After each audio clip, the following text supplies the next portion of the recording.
नंदुरबार सोनारखुंट परिसरात घराला भीषण आग लागली, शॉर्ट सर्किटचा प्राथमिक अंदाज। नंदुरबार शहरातील गजबजलेल्या सोनारखुंट परिसरात भरत सोनार यांच्या घराला अचानक भीषण आग लागल्याची घटना घडली। या घटनेमुळे परिसरात एकच खळबळ उडाली होती। आगीत घरातील मोठ्या प्रमाणात साहित्य जळून खाक झाले असून सुदैवाने कोणतीही जीवितहानी झाली नाही।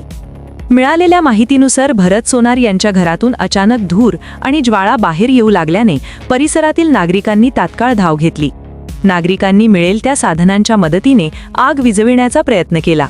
त्याचवेळी नगरपालिकेच्या अग्निशमन विभागाला माहिती देण्यात आली। माहिती मिळताच नगरपालिकेचा अग्निशमन बंब तात्काळ घटनास्थळी दाखल झाला। अग्निशमन दलाच्या जवानांनी शर्थीचे प्रयत्न करत पाण्याच्या फवाऱ्यांच्या सहाय्याने आगीवर नियंत्रण मिळवले। त्यामुळे मोठा अनर्थ टळल्याचे सांगितले जात आहे। सदर आग ही शॉर्ट सर्किटमुळे लागली असावी असा प्राथमिक अंदाज व्यक्त करण्यात येत असून या घटनेची पुढील चौकशी सुरू आहे। परिसरातील नागरिकांच्या सतर्कतेमुळे आणि अग्निशमन दलाच्या तात्काळ कारवाईमुळे आग वेळीच आटोक्यात आली। मराठी न्यूज नेटवर्क, बातमी तुमची साथ आमची। ताज्या अपडेट्ससाठी लाईक, शेअर आणि सबस्क्राईब नक्की करा।